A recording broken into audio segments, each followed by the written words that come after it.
ప్రతి ఒక్కరికి సండే రోజు వాళ్ళ అమ్మ చేసే నాన్ వెజ్ వంటలు చాలా స్పెషల్గా ఉంటాయి కదా. చిన్నప్పుడు సండే ఎప్పుడు వస్తుందా అని వెయిట్ చేసేవాళ్ళు అమ్మ చేసే నాన్ వెజ్ కర్రీస్ కోసం. Hi friends, welcome back to my YouTube channel. ఈరోజు నేను మా అమ్మ చేసే simple and spicy mutton curry మీకు కూడా చూపిద్దామని వచ్చేసా. ఎలాంటి మసాలాలు వాడకుండా సింపుల్గా ఆనియన్స్, పచ్చిమిర్చి, సాల్ట్, కారం అండ్ మటన్, కొంచెం హోమ్ మేడ్ మటన్ మసాలాతో టేస్టీగా మటన్ కర్రీ ఎలా చేసుకోవాలో చూపిస్తాను. వీడియోని చివరి వరకు చూడండి. మీ చైల్డ్హుడ్ సండేస్ మెమరీస్ని కామెంట్స్లో షేర్ చేయండి. అలాగే మీ అమ్మగారి వంటల్ని గుర్తు చేసుకుంటూ ఒక లైక్ కూడా చేయండి. ఇంకా వంటలోకి వెళ్తే నేను 750 grams లేత మటన్ తీసుకున్నాను. దీనిలో ఒక 3 ఆనియన్స్, కొన్ని పచ్చిమిర్చి, కరివేపాకు అన్నీ దగ్గర పెట్టుకుని బౌల్లో కొంచెం ఆయిల్ వేసుకోవాలి. మా అమ్మ కొంచెం ఎక్కువ ఆయిల్ వేస్తుంది కర్రీస్లో. మీకు సరిపోయేంత ఆయిల్ మీరు చూసుకొని వేసుకోండి. ఆనియన్స్ కొంచెం మగ్గాక దాంట్లో జింజర్ గార్లిక్ పేస్ట్ వేసుకోవాలి. కొంచెం కలిపేసుకున్న తర్వాత దాని వెంటనే పసుపు వేసుకొని మంచిగా కలుపుకోవాలి. మొత్తం జింజర్ గార్లిక్ పేస్ట్కి అండ్ ఆనియన్స్కి మొత్తానికి సరిపోయేటట్టు కలుపుకున్న తర్వాత దాంట్లో కొంచెం ఉప్పు కూడా సరిపోయేంత ఉప్పు వేసుకొని బాగా మిక్స్ చేసుకొని పెట్టేసుకోవాలన్నమాట. చాలామంది ఏం చేస్తారు అంటే ఆ పచ్చివాసన పొయ్యేదాకా బాగా మగ్గించి తర్వాత ఇవన్నీ వేస్తారనమాట. కానీ మా అమ్మ డైరెక్ట్ వేసేస్తుంది, కానీ టేస్ట్ బాగా వస్తుంది దాంట్లో కూడా. సో ఇదంతా బాగా కలిపేసుకున్న తర్వాత దీంట్లో మనం నీట్గా కడుక్కున్న మటన్ వేసుకోవాలి. ఆ మటన్ చూస్తున్నారు కదా, పింకిష్గా ఎంత బాగుందో. సో లేత మటన్ అనమాట. ఆ మటన్ మొత్తం మన దాంట్లో వేసేసి బాగా కలిపేసుకోవాలి.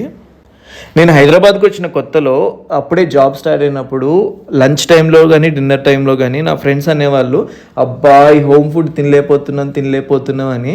కానీ మాకు అనిపించేది హాస్టల్లో ఉంటే అర్థమవుతుంది ఎంత మనం హోమ్ ఫుడ్ని మిస్ అవుతున్నాం అని.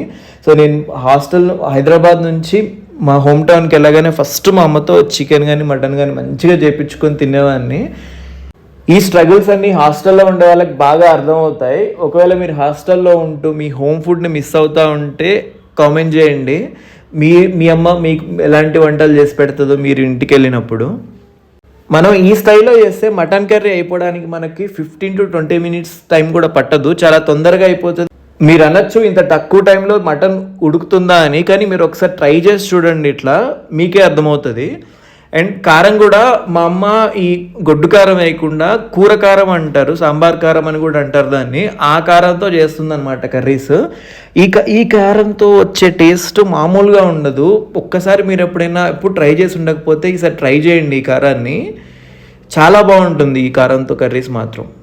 ఈ కారం గురించి మీకు ఎవరికైనా తెలుసా? ఒకవేళ తెలిసి ఉండకపోతే కామెంట్ చేయండి. నేను కంప్లీట్గా ఆ కారం రెసిపీ కూడా మీకు పెడతాను.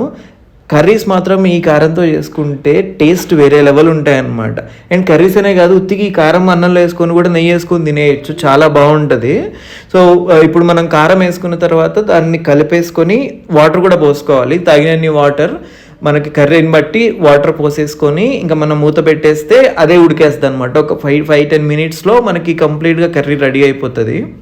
మా అమ్మ చేసే నాన్ వెజ్ కర్రీ స్మెల్, మా వైఫ్ చేసే పప్పు స్మెల్ వీధి చివరి దాకా వస్తుందన్నమాట. అసలు ఆ టేస్ట్ తర్వాత కానీ ఆ స్మెల్కే మనకు నోట్లో నీళ్ళు వచ్చేస్తే అంత బాగా ఉంటుంది స్మెల్.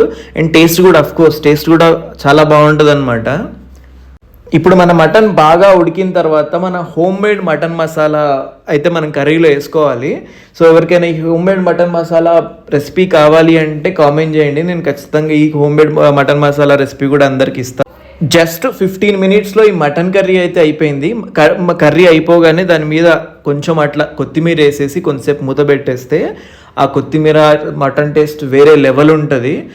నెక్స్ట్ వీడియోలో ఇంకో సూపర్ రెసిపీతో వస్తా. నాకు చాలా రోజుల నుంచి పనసకాయ బిర్యానీ తినాలనిపిస్తుంది, కానీ ఈ పచ్చి పనసకాయలు ఎక్కడ దొరుకుతాయో నాకు తెలియట్లేదు. మీకు ఏమైనా తెలిస్తే కామెంట్ చేయండి ఎక్కడ ఉంటాయో హైదరాబాద్లో. And thank you so much for watching. Please support to Krishna's food.